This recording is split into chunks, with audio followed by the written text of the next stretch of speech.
Very good morning to all of you. Well, इससे पिछले video में मैंने आप लोगों को काफ़ी सारी बातें डिस्कस की थी, जिसमें मैंने ट्रांसफार्मर का सिद्धांत बताया था, ऊंचाई अपचाई ट्रांसफार्मर में अंतर बताया था, ये सारी चीज़ें बताई थी, राइट। आज हम लोग आगे बढ़ रहे हैं और हम लोग पढ़ने जा रहे हैं ट्रांसफार्मर में ऊर्जा क्षय। क्लियर। ट्रांसफार्मर में ऊर्जा क्षय जो होता है वो कितने प्रकार का होता है? हाँ, तो ट्रांसफार्मर में जो ऊर्जा की हानि होती है वो 4 प्रकार की होती है। कितने प्रकार की होती है? 4 प्रकार की।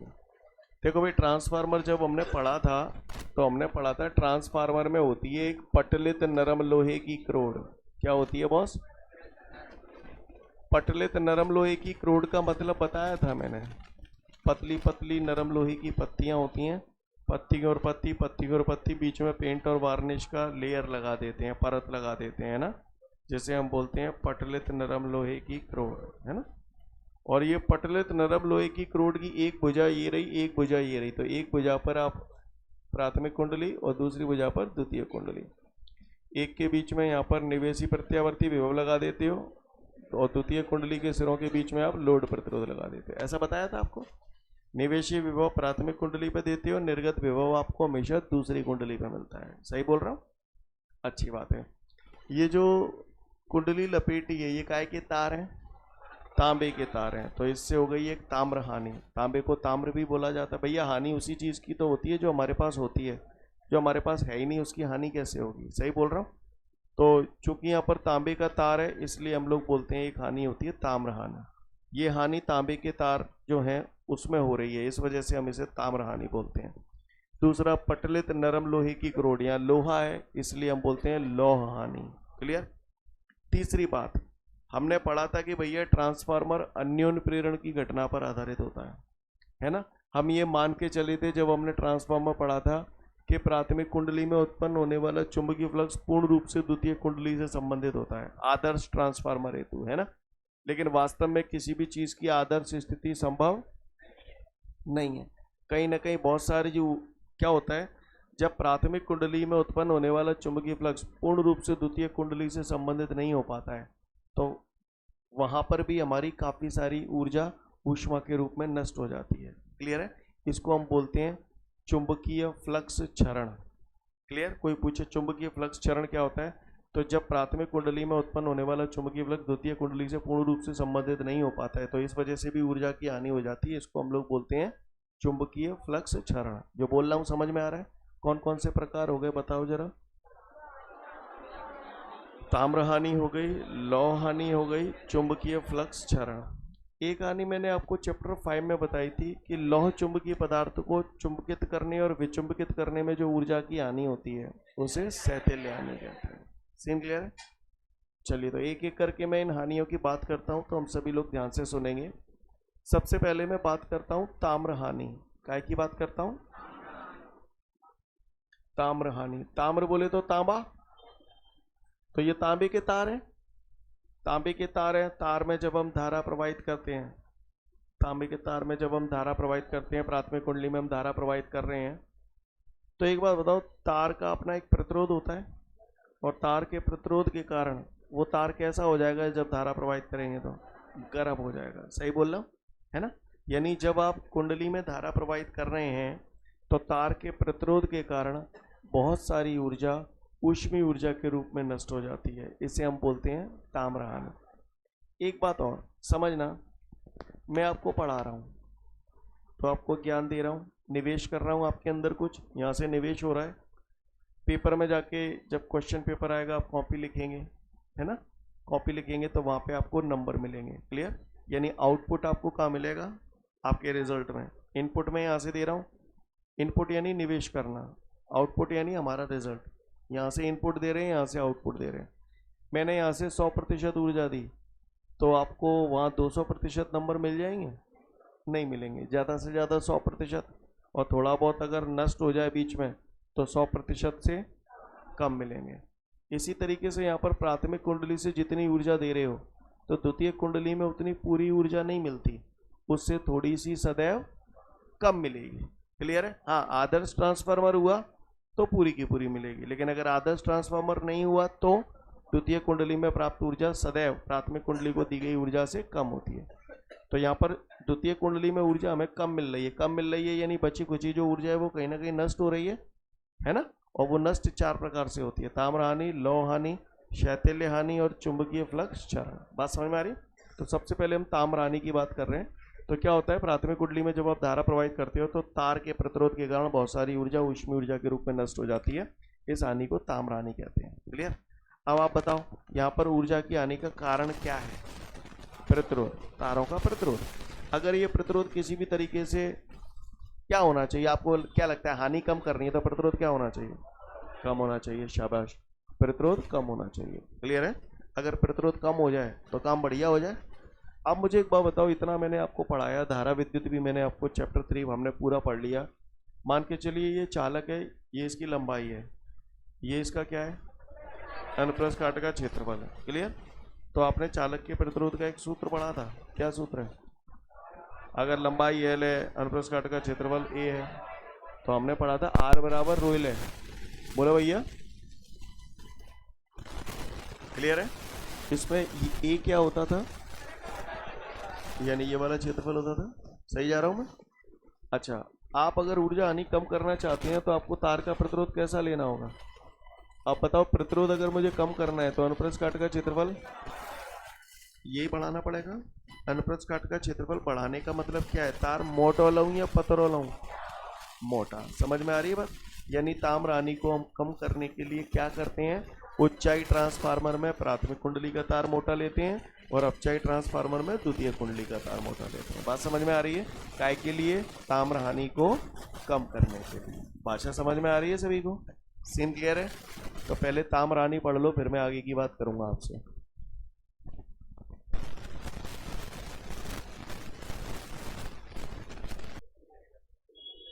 ताम्र हानि के मैं 1 बाय 1 जो आपको अच्छा लगेगा वो समझाता जाता हूँ।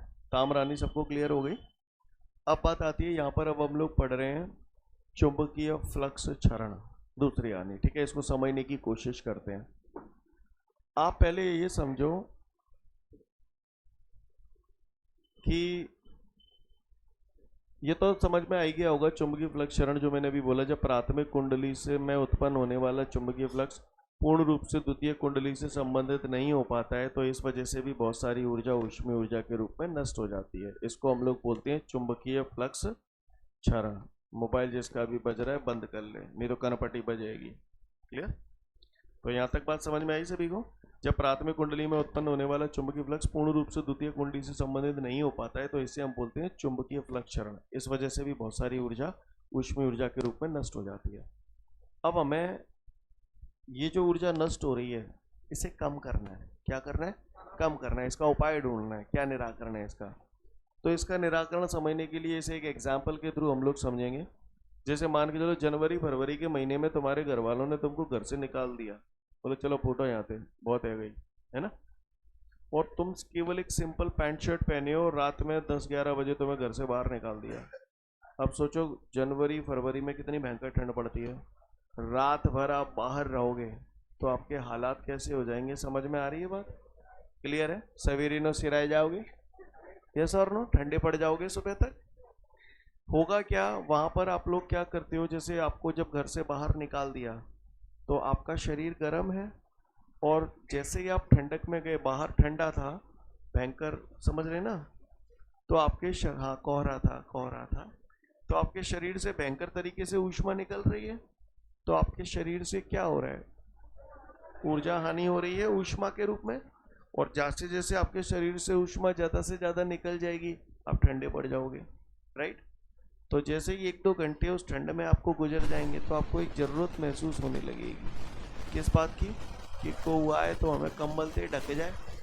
कंबल से ढकने का मतलब आपको चारों तरफ एक बाउंड्री से घेर दिया जाएगा, बाउंड्री के तौर पर आप कंबल चाहेंगे, यस और नो। मान के चलो जी आप हो तो तुम चाहोगे कि चारों तरफ से तुम्हें कंबल घेर ले। अब जो समझ गए ना, क्योंकि तुम्हें ठंड लग रही है, तुम्हारे शरीर से लगातार ऊर्जा निकलती जा रही है, बोलो, तो तुम चाहोगे भैया तुम कंबल ढकने से क्या होता है, ऊर्जा तो शरीर से आपकी अभी भी निकलेगी, लेकिन कंबल ढक देने से क्या होगा, वो बाहर नहीं जा पाएगी, वो अंदर ही बनी रहेगी। आपके शरीर से जो ऊष्मा निकल रही है ना, वो कंबल से टकराकर वापस अंदर ही आ जाएगी। वातावरण में नहीं जाएगी। तो ऐसा होने से आपके शरीर से अब जो ऊर्जा का क्षय हो रहा है वो पहले नहीं होगा, ये कम हो जाएगा क्योंकि वो वापस रिटर्न मार रही है। आपको मेरी बात समझ में आ रही है? तो क्या होता है, जब प्राथमिक कुंडली में उत्पन्न होने वाला चुंबकीय फ्लक्स पूर्ण रूप से द्वितीय कुंडली से संबंधित नहीं हो पाता है तो बहुत सारी ऊर्जा उसकी ऊर्जा के रूप में नष्ट हो जाती है। इसे हम बोलते हैं चुंबकीय फ्लक्स। इस हानि को कम करने के लिए हम लोग क्या करते हैं, जो ट्रांसफार्मर इस ट्रांसफार्मर को चारों तरफ से एक बल्ब की जगह बना हुआ ट्रांसफार्मर है, चारों तरफ ऊर्जा का क्षय बड़ी बड़ी फैक्ट्रियों में इसके अलावा और भी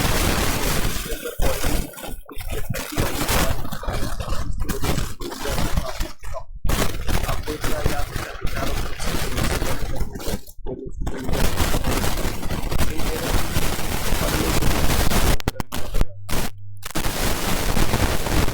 इसके बाद आगे की बात करते हैं शैतान के हानि गौर से देखिए। सबसे पहले मैं शैतान की हानि तो ये बात वैसे तो हम लोग ऑलरेडी चैप्टर 5 में पढ़ चुके हैं इसके बारे में, ठीक है। आप बताओ, धारा प्रवाहित करोगे, धारा प्रवाहित करोगे तो चुंबकीय फ्लक्स में परिवर्तन होगा। चुंबकीय फ्लक्स में परिवर्तन हो रहा है, यानी चुंबकीय फ्लक्स है कि नहीं है? है। चुंबकीय फ्लक्स है, इसका मतलब क्या है ना, चुंबकीय फ्लक्स किसी जगह है। चुंबकीय फ्लक्स का मतलब क्या चीज़ है? चुंबकीय बल रेखाएं। चुंबकीय बल रेखाएं मतलब चुंबकीय क्षेत्र है। अच्छा, एक जमाने में हमने पढ़ा था चुंबकीय क्षेत्र में जब किसी लौह चुंबकीय पदार्थ को रख दूं तो वो कैसा हो जाता है? चुंबकित हो जाता है, चुंबक की तरह व्यवहार करने लगता है क्योंकि उसकी बंद श्रृंखलाएं खुल जाती हैं, वो सीधी श्रृंखला में व्यवस्थित हो जाता है। याद है आपको? यहाँ से धारा बह रही है तो जाहिर सी बात है इस कुंडली में जब धारा बहेगी तो चुंबकीय क्षेत्र पैदा होगा। अब इस चुंबकीय क्षेत्र में ये क्या रखा है? नरम लोहे की करोड़, यानी ऐसा ना लगा चुंबकीय क्षेत्र में लोहा रखो, लोहा रखेगो तो काय है जागो, चुंबकित है जागो, है ना। तो यहाँ पर क्या होता है कि जब हम इसमें धारा प्रवाहित करते हैं तो ये जो नरम लोहा है ना, इसमें चुंबकित होने और विचुंबकित होने में भी काफी सारी ऊर्जा ऊष्मीय ऊर्जा के रूप में नष्ट हो जाती है। इसको हम लोग बोलते हैं शैथिल्य हानि। पढ़ा था लौह चुंबकीय पदार्थों को चुंबकित करने या विचुंबित करने में जो ऊर्जा की हानि होती है उसे शैथिल्य हानि कहते हैं। इस हानि को कम करने के लिए मैं क्या चाहूंगा कि ये फटाफट चुंबकित और फटाफट विचुंबकित हो जाए।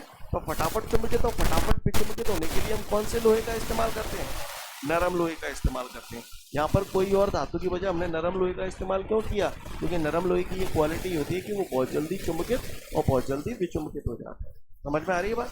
मैं फिर से बोल रहा हूँ, यहाँ पर जब धारा प्रवाहित की जाती है तो ये जो नरम लोहे की क्रोड है, लोहे की जो क्रोड है उसे चुंबकित करने और विचुंबकित करने में बहुत सारी ऊर्जा ऊष्मीय ऊर्जा के रूप में नष्ट हो जाती है। इस हानि को शैथिल्य हानि कहते हैं। इस हानि को कम करने के लिए यहाँ पर हम जो लेते हैं क्रोड, वो काय की लेते हैं? नरम लोहे की। कैसी क्रोड लेते हैं? नरम लोहे की। अब एक लास्ट और आता है लौह हानि। क्लियर? अब इस लौह हानि को समझो, ये थोड़ा सा आपको दिक्कत जरूर देगा। लौह हानि क्या है? क्योंकि हमने पिछले चैप्टर में भंवर धाराएं नहीं पढ़ी, भंवर धाराएं हमारे सिलेबस से हटा दी गई। क्लियर? इनका कनेक्शन भंवर धाराओं से, इस वजह से थोड़ा सा दिक्कत देगा, बस कोशिश करना समझने की। ये क्या है? पटलित हटा दो तो लोहे की करोड़ है ना। यहाँ पर इस बात का जवाब है कि एक्चुअली पटलित क्यों ली है? लोहे, सिंपल एक लोहे को टुकड़ा ले लेते, जा बात की क्या जरूरत है कि पतली पतली लोहे की पत्तियां, पत्ती और पत्ती, पत्ती और पत्ती, बीच में पेंट और वार्निश कर दी, जा की क्या जरूरत है ना। ये क्यों किया हमने? मतलब लोहे की करोड़ ली लेकिन पटलित क्यों ली? तो उसका जवाब है ये पटलित क्यों ली। भैया क्या होता है कि नरम लोहे की, या तो मैं पूरा लोहे का टुकड़ा ले लूँ या फिर मैं पटलित नरम लोहे की करोड़ लूँ। पटलित नरम लोहे की करोड़ से आप बस इतना समझो कि इसका प्रतिरोध बढ़ जाता है। क्या हो जाता है? प्रतिरोध बढ़ जाता है। और प्रतिरोध बढ़ जाएगा तो भंवर धाराएं, भंवर धारा एक प्रकार की धारा है, तो प्रतिरोध बढ़ने से भंवर धाराएं कम हो जाएंगी।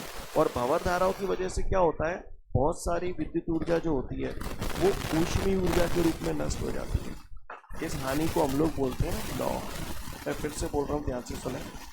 होता क्या है भाई, सीधा सा फंडा समझें।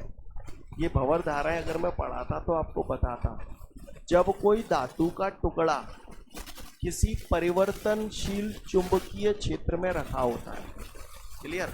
आप अभी फिलहाल इसे लोहे की क्रोड माने, पूरा साजो गुटका मान लें, ठीक है। तो लोहे का टुकड़ा हो गया। अब यहाँ पे परिवर्ती धारा बह रही है तो परिवर्ती चुंबकीय क्षेत्र पैदा होगा। तो आपको क्या लगता है, लोहे का टुकड़ा परिवर्ती चुंबकीय क्षेत्र में आ गया? इतनी बात समझ में आई। और जब कोई धातु का टुकड़ा परिवर्तनशील चुंबकीय क्षेत्र में रखा जाता है तो उस टुकड़े के अंदर एक विद्युत धारा पैदा हो जाती है जिसे हम भंवर धारा कहते हैं। और भंवर धाराओं के कारण बहुत सारी विद्युत ऊर्जा ऊष्मीय ऊर्जा के रूप में नष्ट हो जाती है। और चूंकि ये हानि इस लोहे के टुकड़े के अंदर हो रही है इसलिए हम इसे बोलते हैं लौह हानि। समझ में आ रही है बात? क्लियर है? यानी जब आप इसमें धारा प्रवाहित करते हैं तो लोहे के टुकड़े में चुंबकीय फ्लक्स में परिवर्तन की वजह से बहुत सारी धाराएं उत्पन्न हो जाती हैं। ऐसी धाराओं को भंवर धाराएं कहते हैं। और भंवर धाराओं की वजह से बहुत सारी ऊर्जा ऊष्मीय ऊर्जा के रूप में नष्ट हो जाती है। इस हानि को कौन सी हानि बोलते हैं? लौह हानि। ये हानि काय की वजह से हो रही है? भंवर धाराओं की वजह से। अब हम इन भंवर धाराओं को क्या करना चाहेंगे अगर मुझे ये हानि कम करनी है तो भंवर है ना, तो भंवर धाराओं को कम करने के लिए हम लोग ये नरम लोहे की क्रोड लेते हैं। वो कैसी लेते हैं? पटलित। पटलित यानी पतली पतली पत्तियों के रूप में, और बीच में पेंट और वार्निश का लेयर लगा देते हैं। ऐसा करने से होता क्या है, प्रतिरोध बढ़ जाता है जिसकी वजह से भंवर धाराएं कम हो जाती हैं। बात समझ में आ रही है सभी को?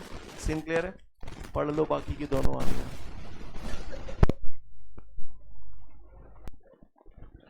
इसके बाद हमारे सामने अगला प्रश्न है, ट्रांसफार्मर की दक्षता से आप क्या समझते हैं?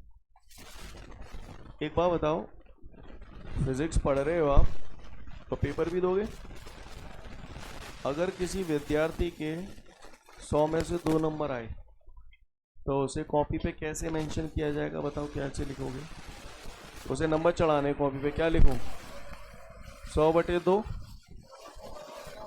अच्छा 2/100 लिखेंगे? कैसे लिखेंगे? सबको समझ में आता है? हैं? विद्यार्थी को पढ़ाया कितने नंबरों के लिए गया था? 100 का इनपुट दिया गया था। पेपर में लिख के देखो आप आओ। हैं? सही बोल रहा हूँ? उसको दी गई ऊर्जा कितनी थी? 100। मिली कितनी उसे? तो ये आउटपुट है या इनपुट है? और ये दक्षता किसी भी चीज़ की, आज के बाद जब भी आप पढ़ोगे किसी भी चीज़ की दक्षता निकालनी है तो दक्षता को अक्षर ईटा से प्रदर्शित किया जाता है। कैसे? ईटा। इस संकेत को ईटा बोलते हैं। क्या बोलते हैं? ईटा। इसका जो रामबाण सूत्र होता है ये हर जगह फिट होगा। आउटपुट, आउटपुट क्यों बोला? क्योंकि 2 मिले हैं, 2 आपका आउटपुट है और इनपुट कितने का था? 100 का। आउटपुट बटे इनपुट, ये आपका ब्रह्मास्त्र है। क्लियर? दुनिया में किसी भी जगह आपको किसी भी चीज़ की दक्षता का सूत्र निकालना है तो आउटपुट अपॉन इनपुट। अब आप बताओ, मैं नहीं बताऊंगा, जो भी करना है आप नहीं करना है, इशारे से बताना। दक्षता निकालनी है, मुझे ट्रांसफार्मर की दक्षता पूछ रहा है तो बताओ ऊपर ऊपर की तरफ क्या लिखूं? प्राथमिक कुंडली को दी गई ऊर्जा लिखूं या द्वितीय कुंडली से प्राप्त ऊर्जा लिखूं? समझ गए ना? तो यहाँ क्या लिखूं? द्वितीय कुंडली से। और नीचे क्या लिखूं बताओ? वटे प्राथमिक कुंडली को दी गई ऊर्जा। कहानी समझ गए आप? अब आप ही बोल दो परिभाषा क्या हो जाएगी।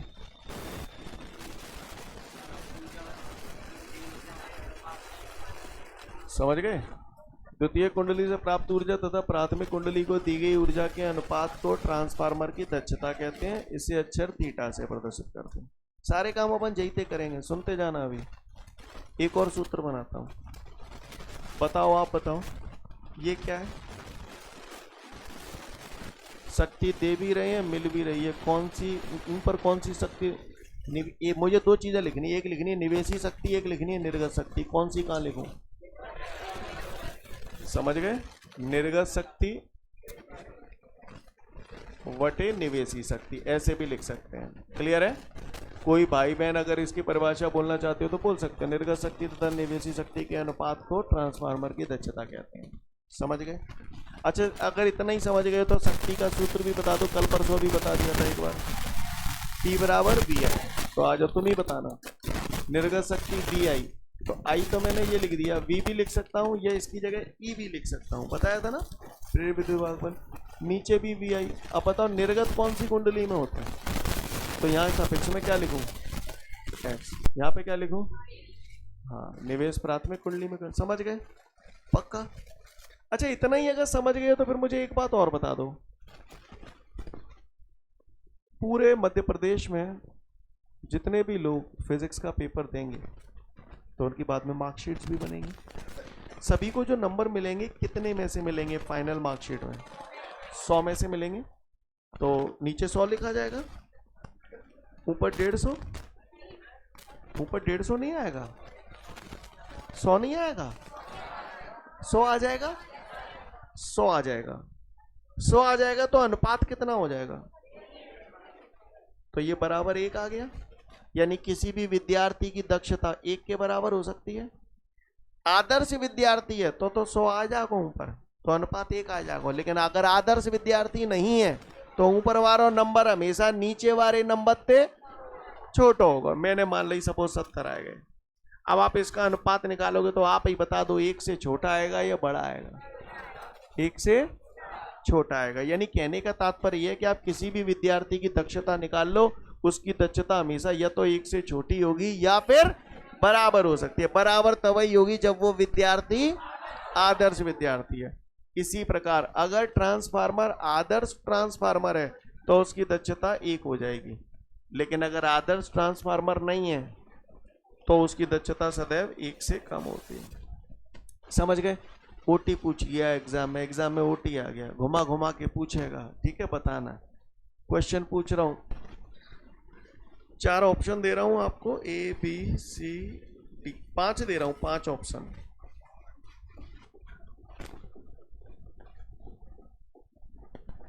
पांच ऑप्शन दिए। मेरा क्वेश्चन है आदर्श ट्रांसफार्मर की दक्षता होती है, कौन सा ऑप्शन सबसे ज्यादा करेक्ट है?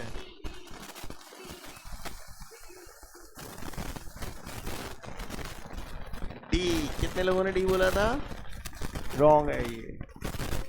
मैंने आदर्श ट्रांसफार्मर की दक्षता पूछी है, मतलब मैं कह रहा हूं वो आदर्श है भैया, तो क्या होगी? सी बराबर 1। और अगर यही बात है मैं न्यो पूछ तो आदर्श हटाता हूं, ट्रांसफार्मर की दक्षता होती है तो ट्रांसफार्मर की दक्षता होती है तो ये मत लगाना 1 से कम, ये वाला लगाना कहाँ 0, ये वाला लेस देन एंड इक्वल। क्योंकि ट्रांसफार्मर तो अब पाने पता ही तो ना कौन सा है, तो हो सकता है आदर्श हो सकता है नहीं हो। आदर्श हो गया तो बराबर 1 हो जाएगी, और आदर्श नहीं हुआ तो छोटी हो जाएगी 1 से। तो अगर किसी ने पूछा ट्रांसफार्मर की दक्षता होती है तो क्या लगाओगे? ये वाला लगाओगे? हाँ, ये वाला लगाओगे। और किसी ने पूछा आदर्श ट्रांसफार्मर की दक्षता होती है? हैं? हाँ, सी बराबर 1। समझ गए ना? तो दोनों में फर्क समझ में आ रहा है।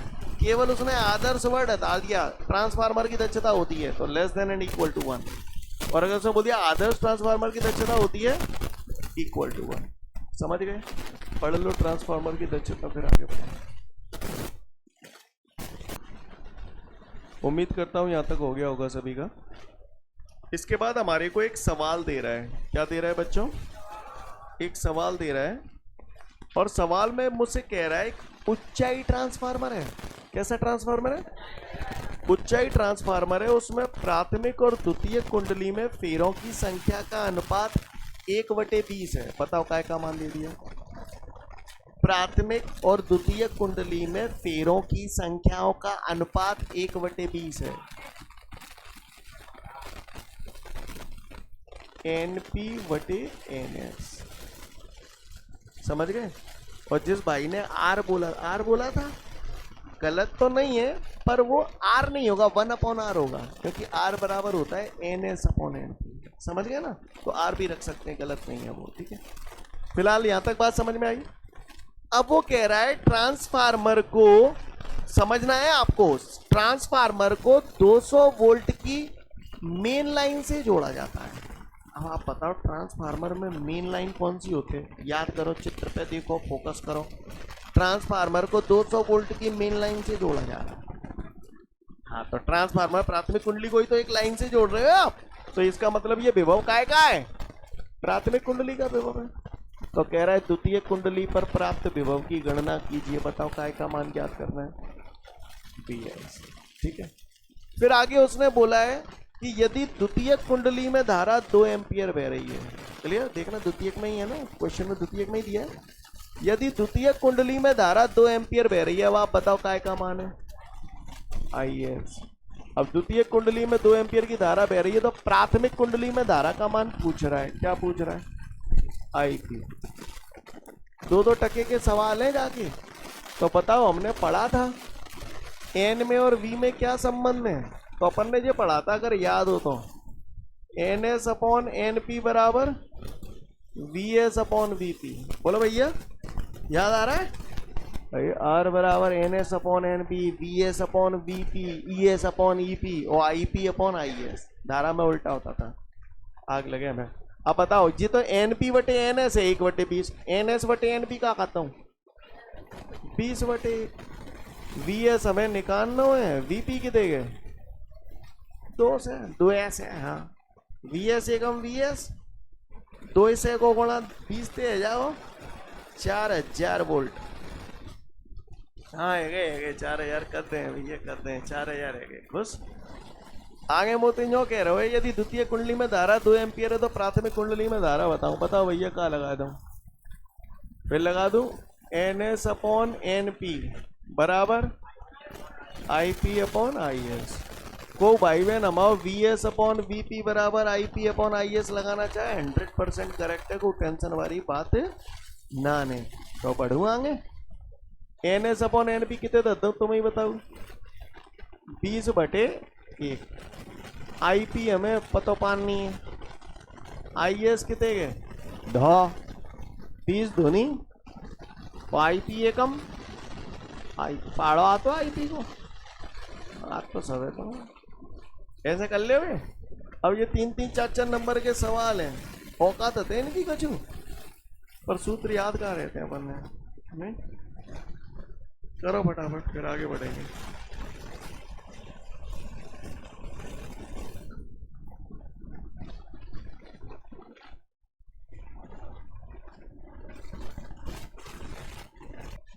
ठीक है, तो फिर आज के लिए पर्याप्त है, नेक्स्ट वीडियो में फिर मिलेंगे, जय हिंद।